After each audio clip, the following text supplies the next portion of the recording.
हमारी एक्सपर्ट्स की टीम आपकी फ़ाइल को रिव्यू करेगी और उसको वैलिडेट करेगी और चेक करेगी कि क्या आप एलिजिबल हैं या नहीं हैं। फिर उसके बाद हम आपका आइल्स करवाएंगे, उसको CLB में कन्वर्ट करेंगे और फिर हम आपको सजेस्ट करेंगे कि कौन सी ECA की बॉडी स्पेसिफ़िकली आपके केस के लिए आपके लिए अच्छी है। और कनाडा में हमारे सोलिसिटर्स की एक फ़र्म है जिसके साथ हमारी पार्टनरशिप है। हम लाइसेंस पाकिस्तान में है ना, वहाँ पे हमारे सोलिसिटर्स की एक फ़र्म के साथ हमारी पार्टनरशिप है। तो वो सोलिसिटर्स की फ़र्म को हम आपके सारे डॉक्यूमेंट्स भेजेंगे और वो सारे जो लॉयर्स हैं वो बैठेंगे और वो आपकी फ़ाइल के ऊपर पूरा उनका बेंच बैठेगा और फिर वो फैसला करेंगे कि इस बंदे के लिए FSW बेहतर है या PNP बेहतर है और आपको एक्सप्रेस एंट्री के पूल में किस तरह लेकर जाना है। ये तो बहुत ज़्यादा प्रोसेस है। इसके कितने पैसे लेंगे आप? सिर्फ 3200 यूनाइटेड स्टेट्स डॉलर लेंगे हम। कैनेडियन डॉलर भी नहीं, वो थोड़े सस्ते होते हैं। यूनाइटेड स्टेट्स डॉलर लेंगे $3200। किस प्रोसेस के? जो प्रोसेस है ही नहीं। आई मीन मेरी पिछली वीडियोज़ आपने देखी, आपको मैंने बता दिया, आइल्स की टिप्स मैंने आपको दे दी, ECA का प्रोसेस सारा आपको समझा दिया और कौन सी डिग्री की इक्विवेलेंसी कहाँ से कैसी मिलती है ये भी बताने की कोशिश की अपनी नॉलेज और एक्सपीरियंस के मुताबिक। तो $3200 इस प्रोसेस की फ़ीस होती है जो कंसल्टेंट्स लेते हैं यूजुअली, जो कि लाइसेंस्ड कंसल्टेंट्स हैं पाकिस्तान में। तो वो मैंने फ़ीस कैसे बचाई इस प्रोसेस के, जो कि प्रोसेस मैंने आपको ऑलरेडी बता चुका हूँ या आज की वीडियो में क्लियर होने वाला। ओके, हमें दो चीज़ें चाहिए होती हैं, आइल्स और ECA। आइल्स हमारे पास आ गया, CLB 10 आ गया। ओके, मैंने आइल्स के ऊपर कुछ टिप्स की वीडियोस भी बनाई हैं, मज़ीद भी वीडियोस मैं शेयर करता रहूँगा। ठीक हो गया, आइल्स हमारा डन एंड डस्टेड हो गया, उसको साइड पे रखते हैं। हमारे पास CLB 10 आ गया, हमारे पास उसका TRF हमारे हाथ में आ गया। That's one document that you needed. एक डॉक्यूमेंट आ गया। अब दूसरा डॉक्यूमेंट कौन सा है? ECA, educational credential assessment. अब ECA के ऊपर मैंने काफ़ी सारी वीडियोस बना दी हैं काफ़ी डिटेल में। HEC के प्रोसेस से लेके कौन सी ECA बॉडी को सिलेक्ट करें जहाँ से आपको बेहतर इक्विवेलेंसी मिल जाएगी और उसके प्रोसेसेस क्या हैं, वो सारी चीज़ें मैंने बता दी। अब आपके पास ECA की इक्विवेलेंसी आ गई, मास्टर्स डिग्री की इक्विवेलेंसी आपके पास आ गई, CLB 10 और ECA मास्टर्स इक्विवेलेंसी। यही दो डॉक्यूमेंट आपको चाहिए थे, इसके अलावा कोई डॉक्यूमेंट नहीं चाहिए था। और अब आपने सिंपली अपनी एक्सप्रेस एंट्री की प्रोफाइल बना देनी है। मैंने स्क्रीन रिकॉर्डिंग एक ट्यूटोरियल तैयार किया हुआ है। वो ट्यूटोरियल इतना आसान है, आप देखेंगे तो आप कहेंगे कि यार इस पे तो वीडियो बनाने की भी ज़रूरत नहीं थी, तो इस पे $3200 देने की क्या ज़रूरत है। I mean it's that simple. लेकिन इसके लिए थोड़ी सी ज़ाहिर बात है, आई मीन अगर कनाडा जाना है, इंग्लिश स्पीकिंग कंट्री है, तो वहाँ पे जाने के लिए आपकी अंग्रेज़ी बहुत अच्छी होनी चाहिए। अगर इंग्लिश आपकी वीक है तो फिर तो ऑब्वियसली आपको फिर कोई दूसरे रास्ते देखने की ज़रूरत पड़ती है। और अगर आपके पास मास्टर्स की डिग्री भी नहीं है और या अगर आपकी एज 35 से ज़्यादा है, या आई मीन तो अगर आपका केस स्ट्रॉन्ग नहीं है तो फिर तो आपको मे बी वो $3200 वाले भाई के पास जाके उनसे कोई मशवरा लेना पड़ जाए। लेकिन अदरवाइज नेचुरली कोई ज़रूरत नहीं है। इन टिपिकल केसेस, मोस्ट केसेस, जितने भी मैंने केसेस देखे हैं दोस्तों के, आई mean I am not a consultant, ठीक है, जितने भी मैंने केसेस देखे हैं मुझे नहीं लगता कि उनमें से किसी को भी कंसल्टेंट के पास जाने की ज़रूरत थी। हाँ, आगे के प्रोसेस में हो सकता है अगर आप PNP में जाएं तो हो सकता है कोई चीज़ टेक्निकल हो, लेकिन वो भी मैं आपको बताऊंगा आने वाली वीडियोस में। SINP का तरीका, प्रिंस एडवर्ड आइलैंड का तरीका, ये भी आपको मैं बताऊंगा। गुर की बातें सारी बता रहा हूँ मैं अपनी जर्नी शेयर कर रहा हूँ, अपना प्रोसेस शेयर कर रहा हूँ ताकि आप लोगों के लिए आसानी हो जाए, बिगनर्स के लिए आसानी हो जाए। जो एक्सपर्ट्स हैं वो मेरी वीडियो को देखते हैं तो I mean I welcome you all, और आपकी मैं वैल्यूएबल फीडबैक का भी शुक्रगुजार हूँ। Thank you very much, it really means a lot to मी।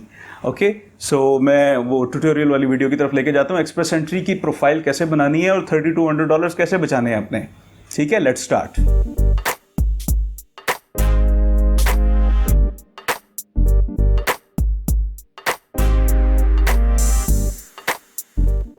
अस्सलाम वालेकुम, my name is Ali Iftikhar and I am not a consultant.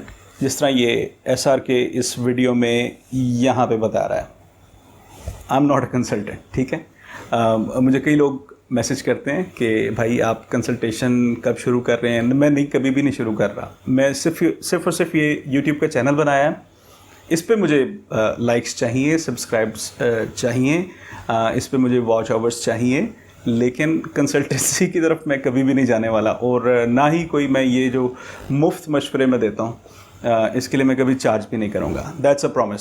Okay, एक बात क्लियर हो गई। अब $3200 वाला जो फार्मूला है वो गुर क्या है वो बताता हूँ मैं।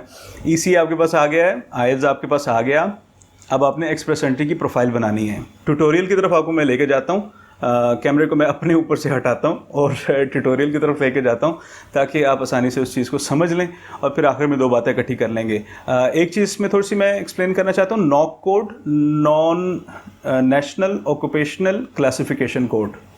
नॉक कोड किस तरह सेलेक्ट किया जाता है वो मैं एक वीडियो बनाऊंगा, उसके ऊपर अलहदा वीडियो बनाऊंगा। उसमें मैं जो सेल्स के लोग हैं, सेल्स के लोगों का नॉक कोड किस तरह सर्च किया जा सकता है, अब वो उसको आप एक समझ लो तख्ता मश्क के तौर पे सामने रख के अपनी अपनी फील्ड का नॉक कोड उसमें देख सकते हो। ठीक है, तो वो वीडियो अभी आगे आएगी नॉक कोड वाली। अभी इस वीडियो में हम सिर्फ देखेंगे कि एक्सप्रेस एंट्री की प्रोफाइल कैसे बनती है, $3200 बचाए कैसे जाते हैं। ठीक है, so let's go to my computer screen. Thank you. बिस्मिल्लाहिर्रहमानिर्रहीम।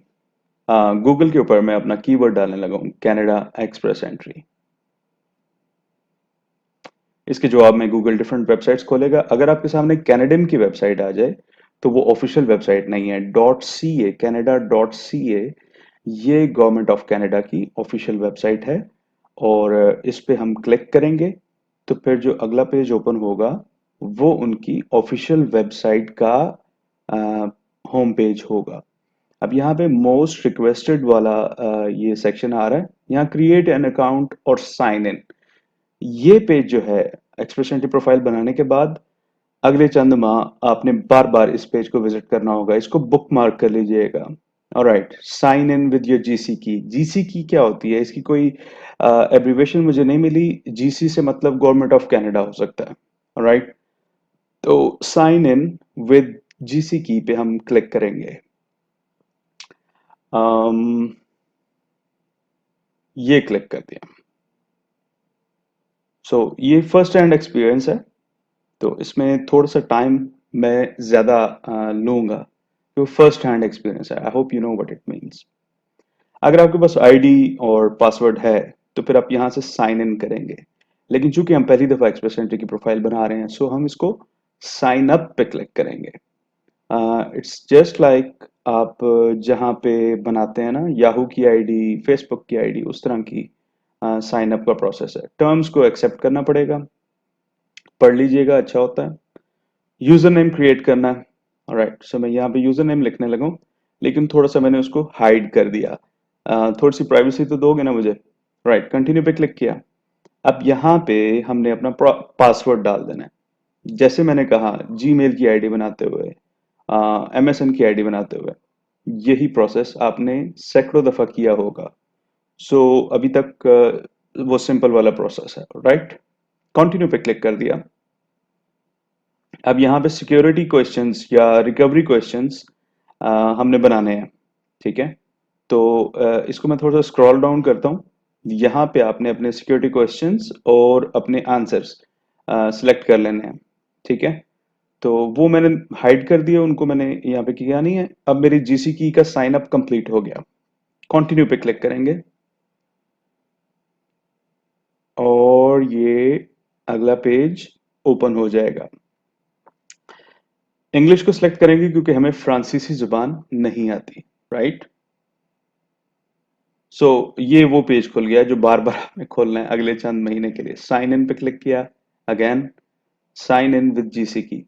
अब चूंकि हमारी आईडी बन गई है तो हम साइन इन वाले ऑप्शन में जाके अपनी आईडी और अपना पासवर्ड हम एंटर करेंगे और फिर हम साइन इन कर जाएंगे। अब चूंकि वो ऑलरेडी मेरी आईडी सेव है तो दोबारा से आईडी डालनी नहीं पड़ी। आई एक्सेप्ट पे क्लिक कर दिया। अब अकाउंट बनाना है, अपना नाम, लास्ट नेम, ईमेल एड्रेस और कौन सी लैंग्वेज में आपने कम्युनिकेशन करनी है। ओके, यहाँ पे सिक्योरिटी क्वेश्चंस, खुद से सिक्योरिटी क्वेश्चंस लिखने हैं, मतलब अपनी मर्जी का क्वेश्चन बनाना है। यूजुअली होता है कि वो आपको देते हैं स्टैंडर्ड क्वेश्चंस देते हैं, तो इन्होंने ज्यादा प्राइवेसी रखी हुई है। Alright, so we're in the account now. अब यहाँ पे देखें डिफरेंट ऑप्शंस हैं। Apply to come to Canada, refugees, students, citizenship, apply for a proof of citizenship. So हम जिस कैटेगरी में फॉल करेंगे वो है apply to come to Canada. इस पर क्लिक कर दिया। अब ये मांगेगा personal reference code. Personal reference code क्या होता है? जब भी आपको कोई चीज ना पता लगे ना प्रोफाइल के दौरान, तो ये क्वेश्चन मार्क के ऊपर क्लिक कर देना, तो इससे वो ओपन हो जाएगा। अब ये वो कह रहा है कि पर्सनल रेफरेंस कोड जो है ये लॉगिन इन करने के बाद जो है वो आपको दिया जाता है। तो अभी चूंकि हमारे पास पर्सनल रेफरेंस कोड नहीं है, तो ये इंस्ट्रक्शंस पढ़ने के बाद इसको मैं क्लोज करूंगा और फिर मैं स्क्रॉल डाउन करके नीचे चला जाऊंगा। सो पर्सनल रेफरेंस कोड अभी हमारे पास नहीं है। यही सारा इस पे लिखा है। अगर आप वीडियो को रोक के देखेंगे तो आप कंप्लीट इंस्ट्रक्शन इसकी पढ़ लेंगे। ओके, अब हम यहाँ पे कुछ नहीं लिखेंगे, ठीक है। स्क्रॉल डाउन करके हमें नीचे जाना पड़ेगा। Alright, so determine your eligibility and apply online. अब जाहिर बात है एक्सप्रेस एंट्री पे क्लिक करना है हमने, विजिटर वीजे के लिए तो नहीं हम जा रहे। तो साइन इन अब यहाँ पे दोबारा करना पड़ेगा। यहाँ पे अगर आप बार बार आपको साइन इन की रिक्वेस्ट मांगे तो परेशान नहीं होना। एक्सप्रेस एंट्री की प्रोफाइल बनाते हुए वो आपसे बार बार साइन इन की रिक्वायरमेंट कर सकता है। अब ये देखो बता रहा है कि 3:30 टाइम के ऊपर आप ट्यूसडे जून 9 को आपने मतलब ये लास्ट टाइम ये सर्विस यूज की थी। सो हमेशा ये बताएगा कि लास्ट आप साइन इन जो था वो इस टाइम पे था। Sign in with GC key. अब वो अगेन मेरा चूंकि आईडी पासवर्ड सेव है, तो इसलिए वो ऑटोमेटिकली इसमें आ गया। अदरवाइज वो आपसे सिक्योरिटी क्वेश्चंस पूछता है। ऑलराइट, सो अब हमने क्लिक करना है apply to come to Canada. मैं डिटेल में बता रहा हूँ, सॉरी अगेन, क्योंकि ये फर्स्ट हैंड एक्सपीरियंस है। उस टाइम के ऊपर मैंने स्क्रीन रिकॉर्डिंग की हुई है, तो मैं साथ साथ स्टडी करके तो साथ साथ बना रहा हूँ। Right, so bear with me please. Express entry पे हमने क्लिक कर दिया। अगला पेज ओपन हो गया। Find out if you're eligible to apply. अब यहाँ पे अब वो कह रहा है कि कोई प्रोविंस और टेरिटरी को चूज करें। हर बंदा ये कहता है कि आपने ऑल प्रोविंसेस को सिलेक्ट करना है। अब ये मेरी सॉरी विंडो जो है ना स्क्रीन रिकॉर्डिंग में ड्रॉप डाउन मेन्यू को नहीं ला रही है। सो बेसिकली यहाँ पे कोई ना कोई आपको सिलेक्ट करना पड़ेगा प्रोविंस। अब ये मैंने नेक्स्ट करने की कोशिश की है कि कोई मैं एक स्पेसिफिक प्रोविंस सिलेक्ट नहीं करना चाह रहा था, लेकिन वो उसने एरर दिया, तो फिर मैंने ओंटारियो सेलेक्ट कर लिया। यहाँ पे अगर आप अल्बर्टा डालेंगे, हो सकता है अल्बर्टा का यही एल्गोरिदम हो और वो इसकी बेस पे आपको सिलेक्ट करता हो। I mean if you think same नीचे कमेंट में करें। ऑलराइट, सो आइल्स का पूछा उन्होंने। आइल्स किस डेट को दिया था? अब इसमें थोड़ी सी कंफ्यूजन ये है कि अगर आपने ईओआर के लिए अप्लाई किया था, ईओआर के लिए अलग वीडियो है मेरी, तो आपकी टेस्ट रिजल्ट डेट चेंज हो जाती है टीआरएफ पे। ठीक है, वो ईओआर का रिजल्ट आने के बाद की डेट होती है। सो जो भी आपकी अपडेटेड डेट है आपने वही सिलेक्ट करनी है। And if you don't know that, तो अपना टीआरएफ ओपन करके वहां से सिलेक्ट करें। अब मैंने मंथ और ईयर उस पर डाल दिया और ये मेरी डेट थी। ऑलराइट, सो नेक्स्ट पे हमने क्लिक कर दिया। यहाँ पे जाहिर बात है आइल्स का स्कोर अपना एंटर करना है। स्पीकिंग का 8, लिसनिंग का 9, रीडिंग का 8.5 और राइटिंग का 7। ओके, नेक्स्ट पे क्लिक कर देते हैं। तो speaking, listening, reading, writing. Usually हम कहने में लिसनिंग, रीडिंग, राइटिंग, स्पीकिंग कहते हैं, तो यहाँ पे थोड़ा सा एक्सप्रेस एंट्री प्रोफाइल के अंदर थोड़ी सी इसकी डिफरेंट तरतीब है। Okay, do you have any other language results? कोई फ्रेंच वगैरह सेकंड ऑफिशियल लैंग्वेज उन्होंने कहा ना, तो फ्रेंच वगैरह अगर आपको आती है, if you are that good, तो आप इसको यस करेंगे। हमने नन कर दिया इसको। In the last 3 years how many of skilled work experience do you have in Canada? None. चूंकि हम सीआरएस इतनी दफा कैलकुलेट किया, ये आंसर जो है ये तो हमें फिंगर टिप्स पे हैं। If you don't have any Canadian work experience, please choose none of the above. तो none of the above choose करके नेक्स्ट पे क्लिक कर दिया। Find out if you are eligible to apply. पहला question है, in the last 10 years how many years of skilled work experience do you have?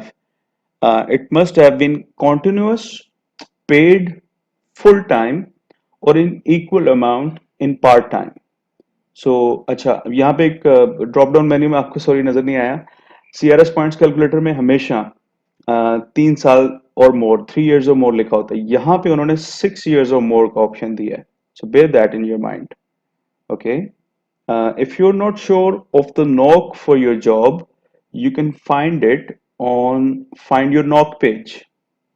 knock selection के ऊपर हम अलग वीडियो बनाएंगे और फिर इकट्ठे चेक करेंगे कि नॉक किस तरीके से सिलेक्ट किया जाता है। आई मीन नॉक आपको ऑलरेडी यहाँ पे इस पॉइंट के ऊपर आपको नॉक अपना पता होना चाहिए,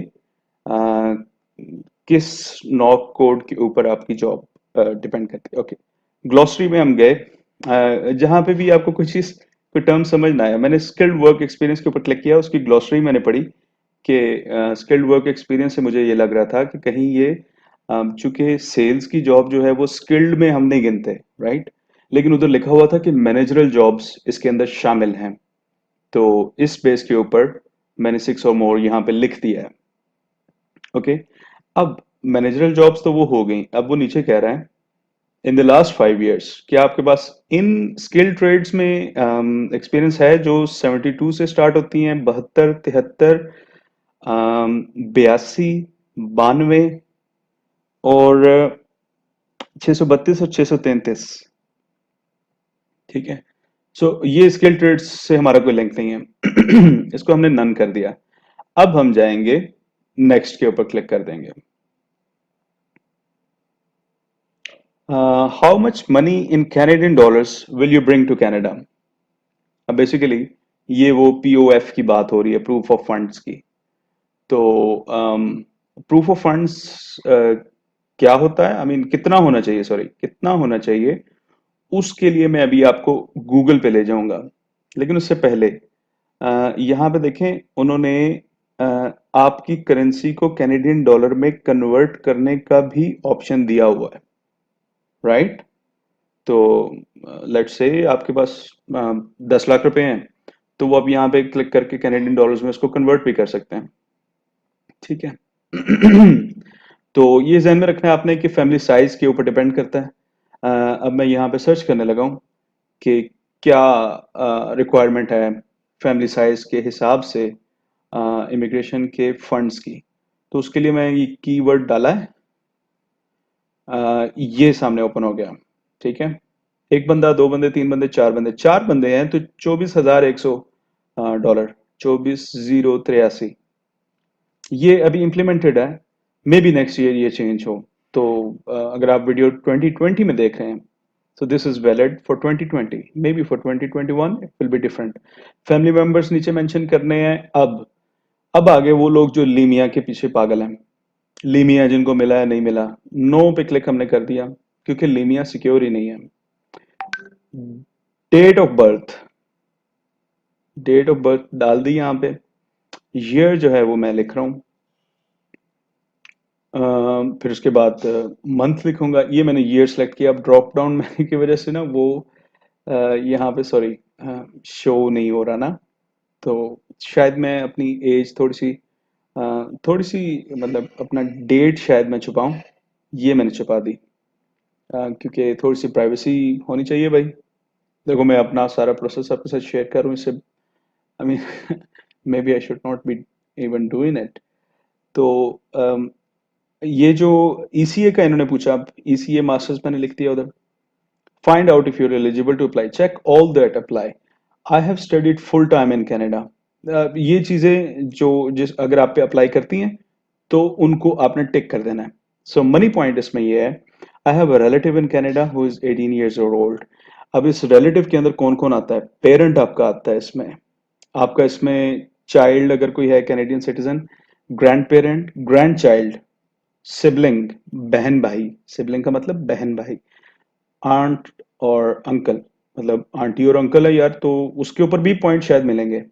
और नीस और नेफ्यू, इन सब के ऊपर आपको पॉइंट्स मिलेंगे, कजन्स के ऊपर नहीं मिलेंगे, right? So if you don't have the money point, none of the above करके नेक्स्ट पे क्लिक कर दें अल्लाह का नाम लेके। Alright, what is your marital status? अब जिन लोगों की शादी हुई है भाई वो तो सोचेंगे नहीं, वो सीधा मैरिट पे क्लिक करके नेक्स्ट कर देंगे। बाकी लोग सोच सकते हैं। स्पाउस आपका कनाडा आपके साथ आएगा? जी बिल्कुल आएगा। Is your spouse a Canadian permanent resident? No. अब नेक्स्ट कर दिया हमने। ये सिमिलर है जिस तरह सीआरएस कैलकुलेटर हम करते हैं। आपके स्पाउस ने कनाडा में स्टडी की है? नहीं की है। आपके स्पाउस ने कनाडा में काम किया है? उसको भी नो कर दिया हमने। नेक्स्ट पे क्लिक कर दिया। आपके स्पाउस ने इंग्लिश का या फ्रेंच का टेस्ट लिया है? अब देखो, अगर आपके स्पाउस ने आइल्स का टेस्ट दिया हुआ है तो आप इसको यहाँ पे यस करोगे, और अगर अभी आपके स्पाउस का टेस्ट नहीं आया तो इसको अभी नन कर दो, नेक्स्ट कर दो। जब आपके स्पाउस का रिजल्ट आ जाए तो इसको यस करके अपडेट कर देना। अब ये हमारे दो स्टेप्स जो हैं वो कंप्लीट हो गए। स्टेप वन ये है कि when you click on continue you will be guided through Express Entry Profile Builder, review your profile, submit your profile. After you submit your profile, you will see a page that confirms that your profile has been submitted. It must have the following information. Shortly after you submit, you will receive a confirmation message in your account. Account से मतलब आपका email account नहीं है। अब ये basically GC की जो है, ये GC की ही आपका अकाउंट है। सारी नोटिफिकेशंस, हर चीज जो है वो इसी पे ही अब आनी है। ईमेल एड्रेस पे वो ये बताएंगे कि जी अपने GC की अकाउंट चेक करें। ओके, सो अपना last name, first name, gender, सारी चीजें देख लेनी है। ऑलराइट, सो अब वो अडॉप्टेबिलिटी पॉइंट्स की तरफ जा रहा है आपके वाइफ के हवाले से। मैरिड आपने लिख दिया, नेक्स्ट किया। अडॉप्टेबिलिटी पॉइंट्स के बारे में इंफॉर्मेशन देनी है। आपका स्पाउस आपके साथ कनाडा आएगा, अकॉम्पनीड है, तो इसको हम ड्रॉप डाउन मेन्यू से यस कर देंगे।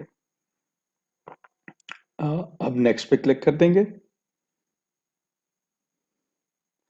स्पाउस का लास्ट नेम, स्पाउस का फर्स्ट नेम, स्पाउस की जेंडर और स्पाउस की डेट ऑफ बर्थ, ये सारी इंफॉर्मेशन इधर आपने डाल देनी है। अब ये मैं सारी बातें यहाँ पे नहीं लिखूंगा। सो समझाने के लिए मतलब मैंने स्क्रीन के ऊपर मैंने थोड़ी देर के लिए वीडियो रोकी है ताकि आप देख सकें। नेक्स्ट पे क्लिक कर दिया आपने। ये अली इफ्तिखार की प्रोफाइल मतलब वो सॉरी अकाउंट बन गया है। अब प्रोफाइल की इनिशियल इंफॉर्मेशन जो मिनिमम एलिजिबिलिटी थी वो मेट हो गई है। अब यहाँ पे हमने डिटेल्स डालनी है, एक्सप्रेस एंट्री प्रोफाइल बनानी है, राइट?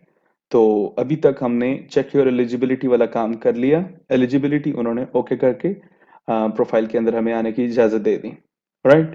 सो सबसे पहले ये जो पर्सनल डिटेल्स हैं इसके ऊपर हम क्लिक करेंगे। और अच्छा सॉरी, ये नीचे जो है ना ये स्पाउस की उन्होंने पर्सनल डिटेल, स्टडी और वर्क हिस्ट्री की जगह रखी हुई है। यहाँ पे आपने स्पाउस की डिटेल डालनी होगी, लेकिन पहले सारी बात है हम अपनी उस पर क्लिक करेंगे। स्टार्ट फॉर्म पे हमने क्लिक कर दिया। एप्लीकेंट या प्रोफाइल की डिटेल अब हमने देनी है। अच्छा, ये लोड करता है इस तरह, हर दफ़ा हर पेज को ये लोड करता है क्योंकि इसने आपकी इंफॉर्मेशन सारी लोड करके लानी होती है। लास्ट नेम और फर्स्ट नेम ऑटोमेटिकली लिखा आ गया क्योंकि सारी बातें हम पहले इस पे काम कर चुके हैं। तो पर्सनल डिस्क्रिप्शन पे बात करनी होगी, मैरिटल स्टेटस पे बात करनी होगी, आईडी डॉक्यूमेंट्स की समरी देनी होगी, पासपोर्ट की, सीएनआईसी की, या जो भी आपके पास आईडी डॉक्यूमेंट्स हैं। और फिर कुछ इमिग्रेशन हिस्ट्री के बारे में बताना होगा, कैनेडियन इमिग्रेशन हिस्ट्री के बारे में। तो इसको हम स्टार्ट करते हैं। मैरिटल स्टेटस में मैरिड आ गया। ज़ाहिर बात है शादीशुदा बंदा तो सोच भी नहीं सकता, जैसे मैंने पहले कहा। ऑलराइट, सो मैरिड लिख के अब हम इसके नेक्स्ट पे क्लिक करेंगे तो ये हमें आईडी डॉक्यूमेंट्स की तरफ ले जाएगा। और फिर हमने फैमिली के बारे में भी बताना होगा और रिलेटिव्स के बारे में भी बताना होगा। ओके, सो ये लोड करके आईडी डॉक्यूमेंट्स की तरफ आ गए। अली इफ्तिखार के पास पासपोर्ट या नेशनल आईडी डॉक्यूमेंट है यस, जब हमने यस किया तो नीचे आ गए ऑप्शंस कि पासपोर्ट है या सीएनआईसी है, मतलब कौन सा डॉक्यूमेंट है। तो हमने पासपोर्ट चूज करके पासपोर्ट की डिटेल्स यहाँ पे लिख देनी है। अब सारी बात है, आई मीन कुछ थोड़ा सा मुझे देते हैं ना प्राइवेसी का एज। मैं इसका स्क्रीनशॉट यहाँ पे रख के तो अपनी डिटेल्स डाल के तो फिर मैं वापस आपको अगले स्टेप की तरफ ले आऊँगा। ये ले आया हूँ मैं बल्कि in fact. Immigration history, Ali Iftikhar ने पहले कभी कनाडा के लिए अप्लाई किया तो नहीं।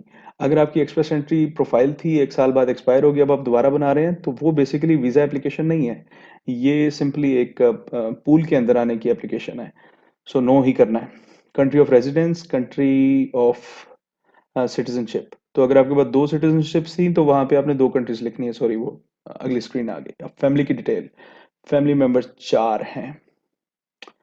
ओके, इसमें जारी बात है आपने अपने बच्चों का डिटेल डालनी है। अब ये हम वापस आए उस स्क्रीन की तरफ जहाँ पे हमने गूगल किया था कि किस तरीके से 24,100 बनता है 4 बंदों का। तो आपके अगर 3 बंदे तो आपने उस हिसाब से यहाँ पे लिख देना है। तो थोड़ा सा मैं इधर डिटेल में भी चला गया उसकी कि वो बेसिकली मांग क्या रहे हैं, क्योंकि अब $24,100 तो काफ़ी सारे डॉलर्स होंगे, वो आप अपने साथ प्लेन में तो नहीं लेके जा सकते, इसलिए मैं वो देख रहा था। ओके, नेक्स्ट कर दिया हमने। अली इफ्तिखार का कोई रिलेटिव है जो सिटीजन या कनाडा का परमानेंट रेजिडेंट हो, तो इसको हमने नो कर दिया। अब ये हमारा पर्सनल डिटेल का फॉर्म सारा फिल हो गया है। अब हमने सेव एंड एग्जिट करने से पहले एक दफ़ा इसको देख लेते हैं कि क्या सारी चीज़ें फुल फिल हो गई हैं। अब देखो, सबके ऊपर ग्रीन टिक्स आ गए, ठीक है। रिलेटिव्स के ऊपर रेड टिक है क्योंकि अभी इसको सेव नहीं किया। सो सेव एंड एग्जिट पे क्लिक किया। अब वो हमें ले आया मेन उसके ऊपर। ओके, अब हमने कॉन्टैक्ट डिटेल के ऊपर क्लिक किया। सबसे पहले लैंग्वेज ऑफ कॉरेस्पॉन्डेंस को सिलेक्ट करना है। इंग्लिश को सिलेक्ट करने की सारी बात है, फ्रेंच का ऑप्शन था। नेक्स्ट पे क्लिक किया। ईमेल एड्रेस यहाँ पे लिखना है अपना। ईमेल एड्रेस आपका जो भी है वो आप यहाँ पे लिखेंगे और फिर नेक्स्ट पे क्लिक करेंगे।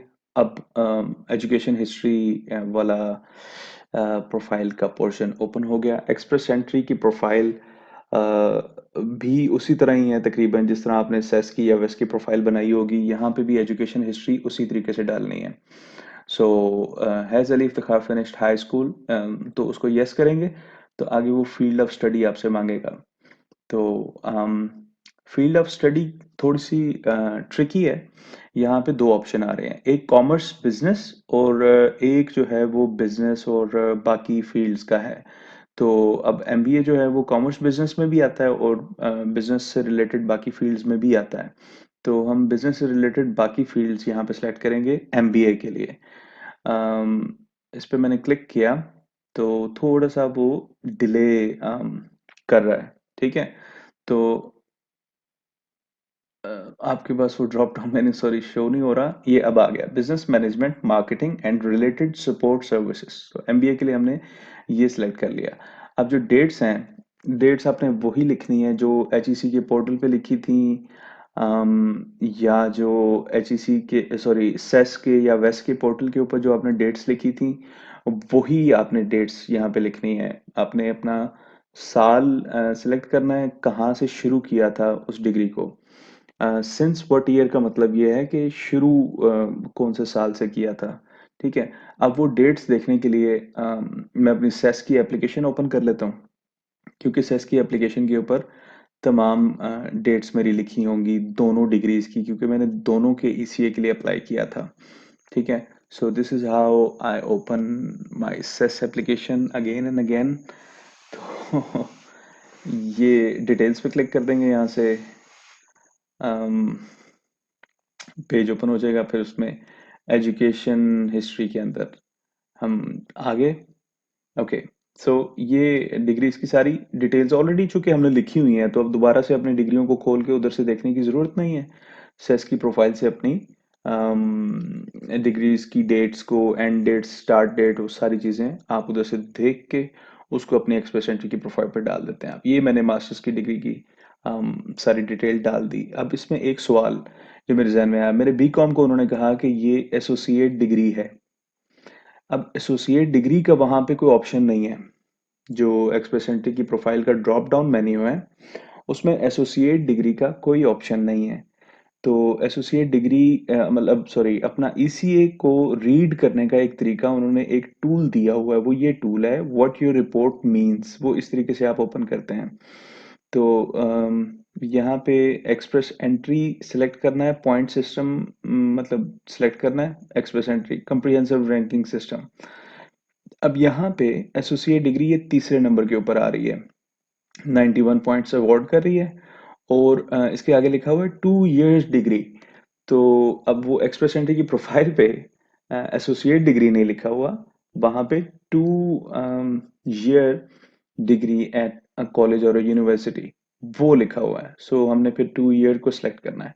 अब यहाँ पे मेरे जहन में एक सवाल आया कि वो जो एक्सप्रेस एंट्री की प्रोफाइल है उसके ऊपर टू और मोर का ऑप्शन कोई नहीं है। अब हर बंदा आपकी इवेल्युएशन को कहता है जी टू और मोर, टू और मोर, टू और मोर। अब वो टू और मोर का वहाँ पे ऑप्शन जो है वो नहीं है। तो मैंने सोचा कि यहाँ पे सर्च करूँ कि टू और मोर से कोई चीज़ सामने आती है या नहीं आती है। तो टू और मोर से बेसिकली कोई चीज़ सामने नहीं आती है। अब हम देखेंगे बैचलर्स की डिग्री, ये आपको सामने नज़र आ रही होगी। बैचलर्स की डिग्री जो है ये बेसिकली टू और मोर होगी। तो जिसको आपके कोलीग्स या फ्रेंड्स आपको टू और मोर का बताएं, वो फिर बैचलर डिग्री उसको आप कंसिडर कर लेंगे। इफ़ आई एम रॉन्ग तो नीचे कमेंट के अंदर मुझे ज़रूर बताइएगा। अब आगे आ गया लैंग्वेज के हवाले से। अब इंग्लिश और has Ali Iftikhar taken an approved language test to assess their English skills? Yes, IELTS का स्कोर जो है वो जनरल ट्रेनिंग सॉरी सेलेक्ट कर लिया। स्कोर्स हमने पहले लिख दिए थे। अब यहाँ पे हमने बेसिकली डेट्स डालनी है। तो आइल्स के टेस्ट टीआरएफ जब जिस डेट की टीआरएफ के ऊपर जो डेट लिखी हुई है आपने वही डेट यहाँ पे मेंशन करनी है।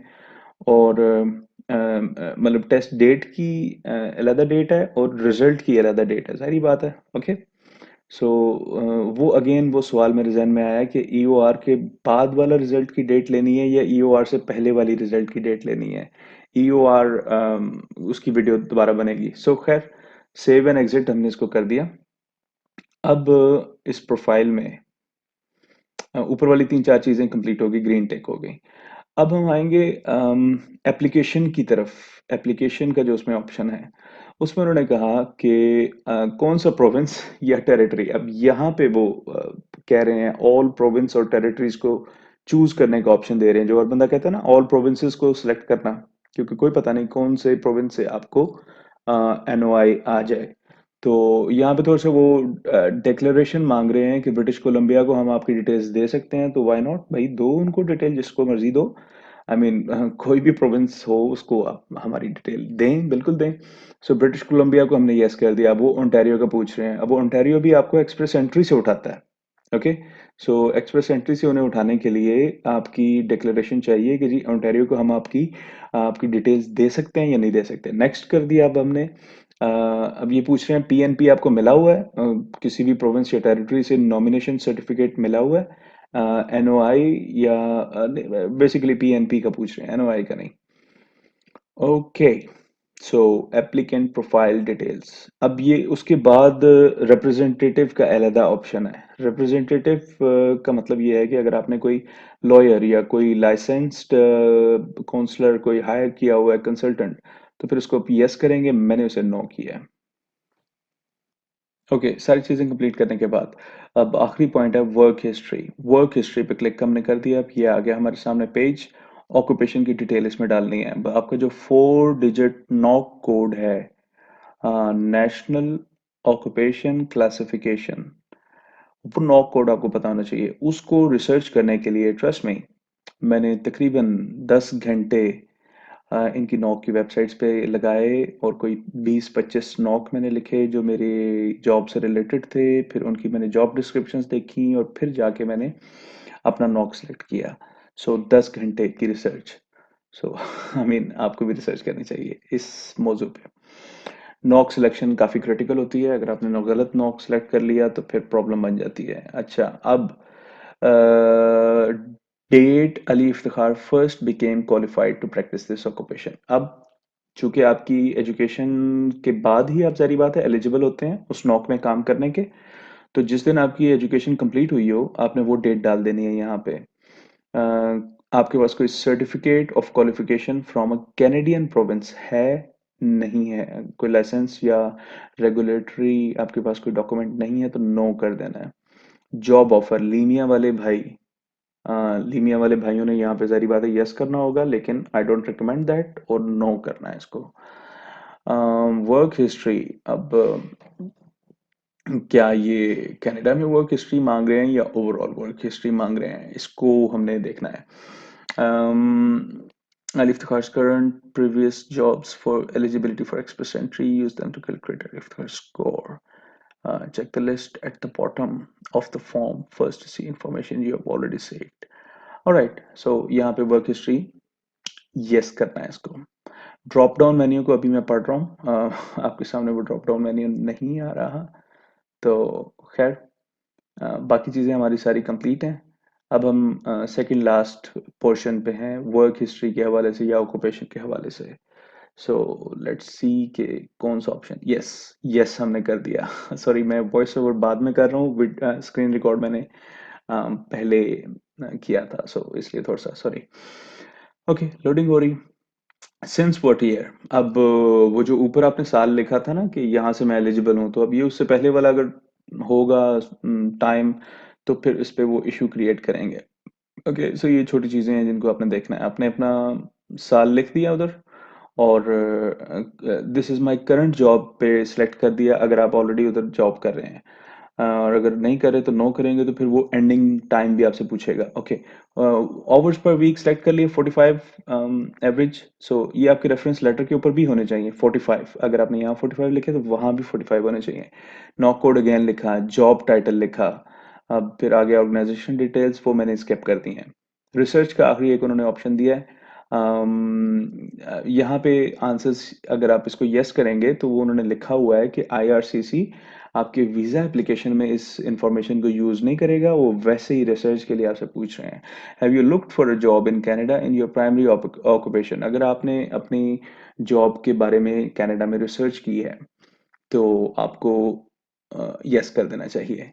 और फिर आपने ये चेक करना है कि क्या आपका नॉक जो है वो कनाडा में एक्सेप्टेड है, तो उसको आपने यस कर देना, जारी बात है। और फिर वो पूछेंगे कि आपने किससे चेक किया है कि आपका नॉक जो है वो एक्सेप्टेबल है। तो यहाँ पे डिफरेंट ऑप्शंस हैं। अगर आपके पास लीमिया है तो आपने एम्प्लॉयर वाला सेलेक्ट करना है, या अगर आपके पास कोई लाइसेंस है तो फिर आपने वर्क रिलेटेड और प्रोफेशनल ऑर्गेनाइजेशन सेलेक्ट करनी है। अगर आप स्टडी वीज़े पे हैं या स्टूडेंट हैं तो आपने स्कूल सेलेक्ट करना है। तो हमारे केसेस में हमने फ्रेंड वाले ऑप्शन को, रिलेटिव वाले ऑप्शन को सिलेक्ट कर लेना है। ओके, तो कुछ जॉब्स रेगुलेटेड होती हैं, ये सेल्स वाली जॉब्स रेगुलेटेड नहीं है, मतलब इनके लिए लाइसेंस नहीं चाहिए इन जॉब्स में काम करने के लिए। ठीक है, तो उन्होंने कहा do you know if your primary occupation और trade is regulated. Yes we know कि इट्स नॉट रेगुलेटेड, तो इसको नो हमने कर दिया। राइट, अब ये हमारी जी कॉन्ग्रेचुलेशन आ गया, you have successfully submitted your application. Step 1, step 2, step 3। Step 3 क्या है? Processing times vary, check how long it typically takes us to process an application. अब ये सारा स्टडी मटेरियल है, इसके ऊपर आप रिसर्च करें, इसको पढ़ें, इसको देखें, क्योंकि ये भी चीज़ें ज़रूरी होती हैं।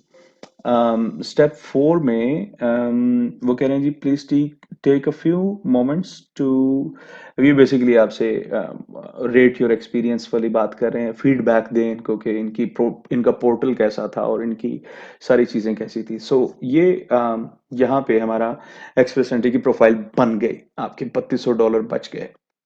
Thank you very much.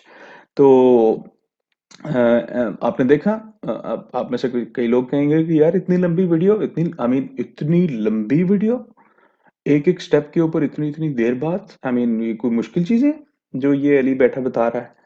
तो आई मीन कुछ लोग यार बिगिनर्स भी होते हैं, कुछ लोग मेरी तरह के भी होते हैं, कुछ थोड़ा सा लेट समझने वाले भी होते हैं, तो उनके लिए थोड़ा सा कोशिश की थी। नाउ हम चलते हैं अपने मोबाइल कैमरे की तरफ वापस, जहाँ पे मैं आपसे कुछ दो बातें करके तो फिर आपसे इजाज़त लूँगा। तो उम्मीद करता हूँ कि आपको ये सारी चीज़ें, जितने जितने स्टेप्स थे वो सारे समझ आ गए होंगे। अब मैंने सेल्स के हवाले से और एमबीए के हवाले से ये प्रोफाइल बनाई है। आपकी जो भी प्रोफाइल होगी आप इसको तख्ते मश्क के सामने अपने सामने रख के और अपने ऊपर अप्लाई करके, अपने इंडिविजुअल केस के ऊपर अप्लाई करके इस तरीके से अपनी एक्सप्रेस एंट्री प्रोफाइल बना सकते हैं। Trust me, it's not difficult. अगर फिर भी आपको अपनी प्रोफाइल बनाते कोई प्रॉब्लम हुई, आप इधर कमेंट सेक्शन में भी पूछ सकते हैं और किसी फेसबुक ग्रुप में मुझे टैग करके भी पूछ सकते हैं, या आई मीन किसी भी फेसबुक ग्रुप में आप किसी भी बंदे से जो इस प्रोसेस से गुजर चुके हैं उनसे आप पूछेंगे तो वो इंशाल्लाह आपको उस स्टेप का या उस पॉइंट का आंसर दे देंगे। ठीक है, सो होपफुली आपको ये सारी चीज़ें समझ आ गई and you agree with me कि इन चीज़ों के लिए $32 देने की ज़रूरत नहीं थी। Okay, so now let's go back to the mobile phone screen. Okay, What? Are we back now? I'm sorry, no one's there. Kids are sleeping. मैं अकेला रूम में बैठा हूँ। खैर, एक्सप्रेस एंट्री की प्रोफाइल हमने बना ली। इतना ही काम था, इससे ज़्यादा काम नहीं है। और अगर इसमें भी कोई मुश्किल हुई तो कमेंट्स में अपने सवाल रखें, आपके सवालों का जवाब देने की पूरी कोशिश करूँगा।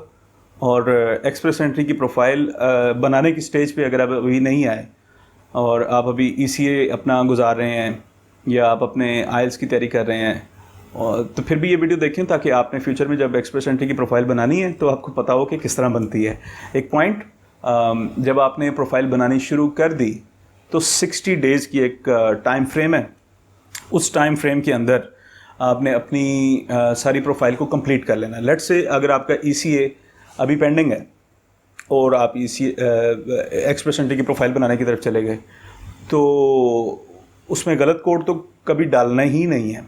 ठीक है, तो अगर आप उसका वेट करते रहो कि यार मेरा ECA आ जाए तो फिर मैं एक्सप्रेस एंट्री की प्रोफाइल बनाऊंगा। अब कोविड के अंदर कोई पता नहीं आपका ECA कितना लेट हो जाए, तो मतलब जब दोनों चीज़ें आपके पास आ जाएं तो फिर ही प्रोफाइल बनाना एक्सप्रेस एंट्री की, क्योंकि कितनी देर लगेगी, घंटा 2 घंटे लग जाएंगे इसको प्रोफाइल बनाते हुए।